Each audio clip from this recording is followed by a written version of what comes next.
Hello friends, welcome to yet another episode of Patient Education series on cancer.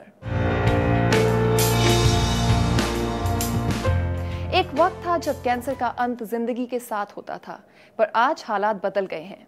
Cancer patients की life expectancy बढ़ी है और ये possible हुआ है लेटेस्ट टेक्निक्स और ट्रीटमेंट की वजह से। जी हाँ, कैंसर डेंजरस है, लेकिन इसका समय पे इलाज हो जाए तो ये पूरी तरह ठीक हो जाता है। कैंसर ट्रीटमेंट के कई तरीके हैं, जिसमें से एक है रेडिएशन थेरेपी, जिसके बारे में आज हम बात करेंगे renowned cancer specialist doctor Munish Gairola, senior consultant radiation oncologist, Shanti Mukund hospital. Hello doctor, welcome to the show. Thank you very much for calling me here. Doctor साहब, सबसे पहले ये बताइए कि कैंसर आखिर होता क्या है? यहाँ पे मैं बताना चाहूँगा कि जैसे हमारा शरीर है, ये छोटे छोटे सेल्स से बना हुआ है। बहुत सारे सेल्स हैं जो हमारे शरीर को बनाते हैं, और ये सेल समय समय पे इसको डिवाइड करती हैं 2 से 4, 4 से 6, 6 से 8, जो नॉर्मल फंक्शन होता है। बट किसी कारण से, किसी भी कारण, वो कई तरीके के कारण हैं, कई कॉजेज़ हैं, जिसकी वजह से इनमें एबनॉर्मल ग्रोथ होने लगती है। जैसे 2 से 50,000, 50,000 से 5 लाख, इस तरीके की जब ग्रोथ होने लगती है, ये जो एबनॉर्मल ग्रोथ है, इसी को कैंसर कहते हैं। कैंसर के ट्रीटमेंट ऑप्शंस क्या हैं? देखिए, कैंसर शरीर में कहीं पे भी हो, जो मोडेलिटीज़ अवेलेबल हैं, जो विधाएं हैं इसको ट्रीट करने की, वो बेसिक 3 ही विधाएं हैं: सर्जरी, रेडियोथेरेपी एंड कीमोथेरेपी। ये 3 तरीके की विधाएं होती हैं कहीं पे भी। और फॉर दैट मैटर कुछ चीज़ों में जैसे हार्मोन थेरेपी, इम्यूनोथेरेपी, ये भी काउंट होती है। बट मेजर 3 मोडेलिटीज़ हैं: surgery, radiotherapy and chemotherapy. Radiotherapy क्या होती है और कितने प्रकार की होती है? इसमें एक्चुअली क्या होता है कि जो रेज होती हैं, इसके मोटे अगर वैसे भाषा में बताऊं मैं, कि इसको रेज के द्वारा, रेडिएशन में रेज निकलती हैं जिसके द्वारा हम कैंसर का उपचार करते हैं। अब जो रेज हैं वो एक्सरेज होती हैं। तो एक्सरेज जो होती हैं वो बेसिकली 2 मोटे भागों में विभाजित किया जा सकता है। एक जो लो एनर्जी एक्सरेज होती हैं, वो यूजुअली हम डायग्नोस्टिक पर्पस के लिए यूज़ करते हैं। जैसे आपने देखा होगा, एक्सरेज करते रहते हैं दिनचर्या में अपना, वो लो एनर्जी एक्सरेज होती हैं। जो हाई एनर्जी एक्सरेज होती हैं, उनको हम ट्रीटमेंट में इस्तेमाल करते हैं। वो as a part of the treatment treat होती हैं। यही हाई एनर्जी एक्सरेज हैं जो कि कैंसर के ट्रीटमेंट में काम आते हैं, जिनको रेडियोथेरेपी कहते हैं। रेडियोथेरेपी एक्चुअली, अब it's a very broad term. Radiation is a very broad term. Radiotherapy को बेसिकली हम 2 डिफरेंट टेक्निक्स में डिवाइड कर सकते हैं। वन इज़ एक्सटर्नल रेडियोथेरेपी, जिसको टेली रेडियोथेरेपी करते हैं, जिसमें माने कि हम ऊपर से, दूर से रेडिएशन देते हैं, जिसमें टेली थे माने दूर से। एट द सेम टाइम दूसरी जो मोडेलिटी है रेडिएशन की ही, जो दूसरा विभाग है, दूसरा सेक्शन है, उसको कहते हैं ब्रेकी थेरेपी। ब्रेकी थेरेपी मीन्स, ब्रेकी माने क्लोज, वेरी नियर। तो वेयर वी गिव और वी, हम जो रेडिएशन देते हैं वो बिल्कुल सरफेस पे, सतह पे टिश्यू के देते हैं, उसको ब्रेकी थेरेपी कहते हैं। तो मेजर हम 2 भागों में विभाजित करते हैं रेडिएशन को। But most of the time, most of the places, external और टेली रेडियोथेरेपी ही यूज होती है कैंसर के इलाज में। ब्रेकी थेरेपी का रोल होता है, बट वो सेलेक्ट केसेस में होता है, बहुत सेलेक्टेड जगहों पे है ब्रेकी थेरेपी। रेडियोथेरेपी की रेज कैंसर को ठीक कैसे करती हैं? ये थोड़ा सा टेक्निकल एंड कॉम्प्लिकेटेड एस्पेक्ट है। एक्चुअली क्या है कि रेडिएशन, जो ये हाई एनर्जी एक्सरेज निकलती हैं, ये इसमें आयनाइजिंग रेडिएशन होता है। आयनाइजिंग रेडिएशन कहते हैं इसको, उसका होता है। और बेसिकली क्या होता है कि जो कैंसर की सेल है, वो जैसे मैंने पहले बताया, वो एबनॉर्मल सेल है, वो नॉर्मल सेल नहीं है, दे आर एबनॉर्मल सेल। तो जो ये कैंसर के, जब हम रेज वहाँ पे देते हैं जहाँ पे कैंसर होता है, उस जगह पे जब रेज जाती हैं, तो वो जो सेल्स, जो एबनॉर्मल सेल्स के अंदर प्रोटोप्लाज्म, जो सेल्स के अंदर जो डीएनए होता है, डीएनए मटेरियल, जो हमारे सबके शरीरों में डीएनए नॉर्मल, जो सेल्स को ग्रो करने में मदद करता है, ये डीएनए पे एक्ट करती है और डीएनए को किल करती है, जिससे कि कैंसर सेल किल होती हैं। यहाँ पे मैं एक चीज़ और बताना चाहूँगा। जो रेडिएशन है वो जैसे कि मैंने बताया कि नॉर्मल सेल और कैंसर सेल दोनों में दिया जाता है। तो जो नॉर्मल सेल है उसमें सब लीथल डैमेज होती है, एट द सेम टाइम जो एबनॉर्मल सेल या कैंसर सेल है उसमें लीथल डैमेज करता है। That is the beauty of radiotherapy, जिसको कहते हैं सेलेक्टिव किलिंग। क्या रेडियोथेरेपी सभी कैंसर्स को क्योर कर सकती है? जैसा मैंने बताया, रेडिएशन अगर आप जनरल आपके इस सवाल का मैं जवाब दूं तो 70% ऑफ द पेशेंट, कैंसर के पेशेंट, 70% कैंसर के पेशेंट में रेडियोथेरेपी कहीं ना कहीं यूज होती है, कहीं ना कहीं। रेडिएशन का जो देने का एम है, जो इंटेंट, हमारी भाषा में इंटेंट ऑफ रेडियोथेरेपी कहा जाता है, तो उसको कई तरीके, कहीं पे मैं एक एग्जांपल लेता हूं, जैसे ब्रेस्ट कैंसर। ब्रेस्ट कैंसर अगर अर्ली ब्रेस्ट कैंसर है तो ब्रेस्ट कैंसर में जो ट्रीटमेंट ऑफ चॉइस मानी जाएगी वो सर्जरी मानी जाएगी।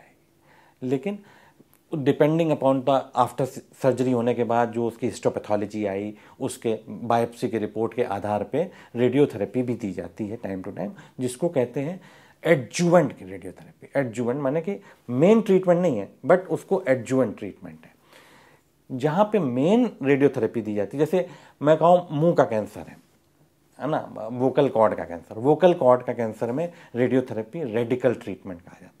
सीधे बस रेडियोथेरेपी दिया, जिससे क्यूरेटिव इंटेंसिटी देते हैं, बिल्कुल ठीक हो जाती है। तो रेडिएशन एक्चुअली देखा जाए तो 2-3 तरीके हमारे टेक्निकल भाषा में हम कहते हैं, रेडिकल ट्रीटमेंट, एडजुवेंट, और सम टाइम वो जो कि बहुत महत्वपूर्ण है, पैलिएटिव सेटिंग में। जैसे मरीज बहुत एडवांस स्टेज में आया, जहाँ पे कुछ भी कर पाना रेडिकल ट्रीटमेंट में बहुत संभव नहीं होता। ऐसा बहुत होता है जो कि दुर्भाग्यपूर्ण है। लेकिन हम लोग देखिए, इंडिया में जो अपने यहाँ पे बैठते हैं तो हम देखते हैं, दुर्भाग्य है कि 70% of the patient they are coming in locally advance stages, not in early stages, they come to us in locally advance stages, जहाँ पे जो ट्रीटमेंट का उद्देश्य है, जो इंटेंट होता है, वो बहुत बार क्यूरेटिव नहीं रहता हमारे लिए, सिर्फ पैलिएटिव। पैलिएटिव माने just to improve the quality of life. We know from the very beginning that we will not be able to cure the patient, but जो एम है ट्रीटमेंट का वो ये रहता है कि इसको ज़्यादा से ज़्यादा आराम दिया जाए, जितने दिन की ज़िंदगी है उसमें इसको कष्ट कम से कम हो। तो उस चीज़ को जब मद्देनजर रख के रेडियोथेरेपी दी जाती है, उसको पैलिएटिव रेडियोथेरेपी कहते हैं। क्या रेडियोथेरेपी के कोई साइड इफेक्ट्स भी होते हैं? देखिए, बिना साइड इफेक्ट्स के तो कोई भी चीज़ नहीं है आज की तारीख में। अगर हम लोग खाने से ज़्यादा, मैं मानता हूँ कि कोई इंपॉर्टेंट चीज़ नहीं है, लेकिन खाना भी ज़्यादा खाएंगे तो पेट में दर्द होने ही लगता है। Similarly radiation is also associated. लेकिन देखिए, यहाँ पे एक मैं फिर से कहना चाहूँगा, देखिए जैसे सर्जरी है, सर्जरी जब किसी भी की होती है तो स्कार वहाँ पे ज़रूर बनता है, but scar not a side effect of surgery, scar is always a accompaniment of this surgery. Similarly radiation के भी कुछ एकम्पनीमेंट्स होते हैं जो कि, या साइड इफेक्ट्स होते हैं, जो कि हमें पहले से मालूम रहता है ये होने हैं, है ना, लेकिन उसको कैसे कम से कम किया जा सकता है वो अलग बात है।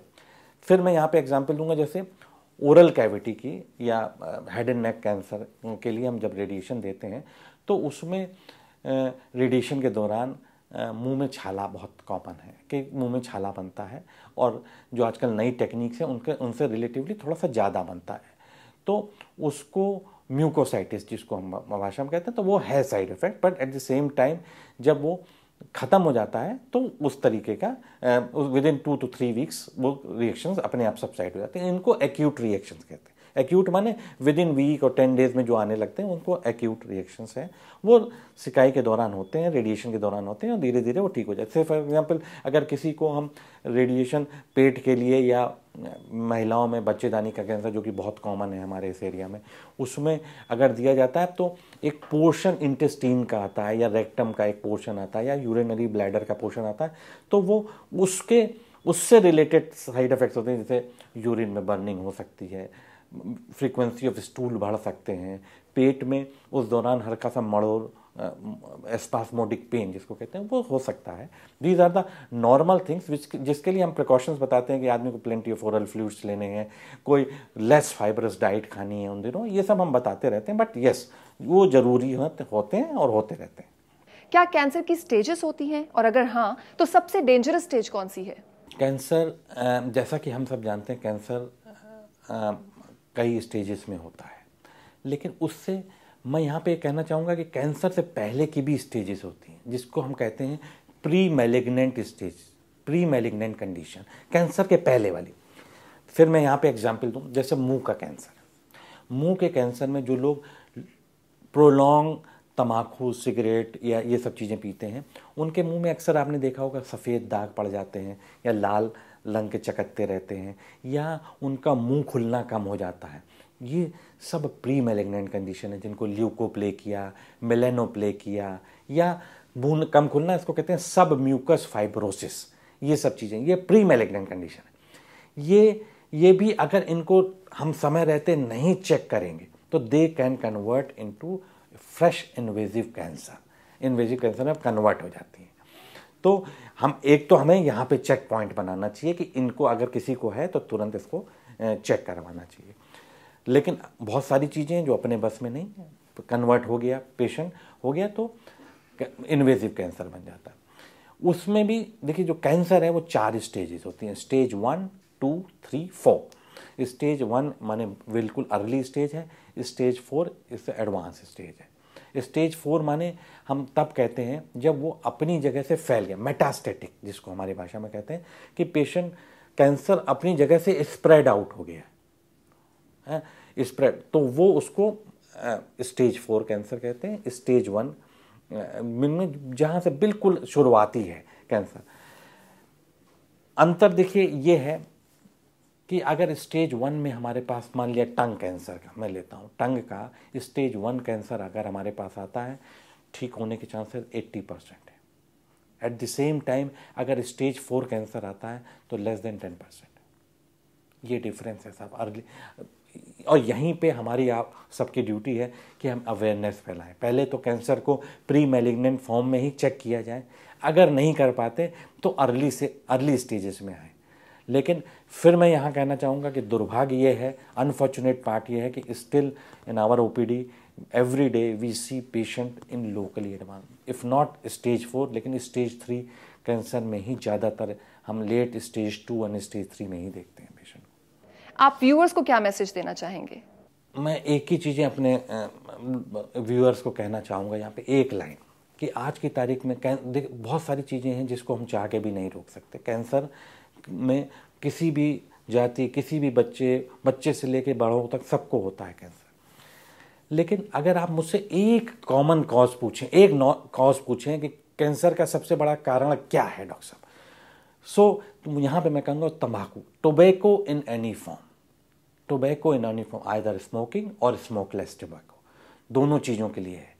तो यहाँ पे यही मैं अपने व्यूअर से कहना चाहूँगा, देखिए बहुत सारी चीज़ें जैसा मैंने कहा कि हम चाह के भी नहीं रोक सकते, लेकिन ये तो हम कर सकते हैं ना, if we can quit tobacco, जिसको हमको मालूम है कि this is the strongest predisposing factor in causing cancer, top to bottom. सब कैंसर ही नहीं, यहाँ पे कैंसर ही नहीं, bronchitis, heart diseases, a peptic ulcer, there are so many things which tobacco is causing and we all know. हम सब जानते हैं कि तंबाकू खराब है चीज़ के लिए। तो मैं एक ही चीज़ कहना चाहूँगा कि साहब अगर हम टोबैको रोक दें तो हम 50-60% कैंसर को काबू कर लेंगे, जो कि सबसे बड़ी यहाँ पे रिक्वायरमेंट है आज की तारीख में। कि जैसा कि वी ऑल नो, मैं कोई नई चीज़ नहीं बता कि prevention is always better than cure. तो व्हाई नॉट, जब हमको मालूम है कोई चीज़ कि ये हमारे लिए ख़राब है तो हमको उसको तुरंत छोड़ना चाहिए, which is the most important thing. Thank you so much doctor. Cancer treatment में रेडिएशन थेरेपी के बारे में अक्सर कई कंफ्यूजन्स रहे हैं। इस डिस्कशन से हमने इस विषय में हर छोटी से छोटी बात जानने की कोशिश की है। आने वाले एपिसोड्स में कैंसर रिलेटेड हर इंफॉर्मेशन अपडेट करते रहेंगे। So keep watching patient education series on cancer. Eat healthy and live a healthy life, क्योंकि हमें आपकी फिक्र है।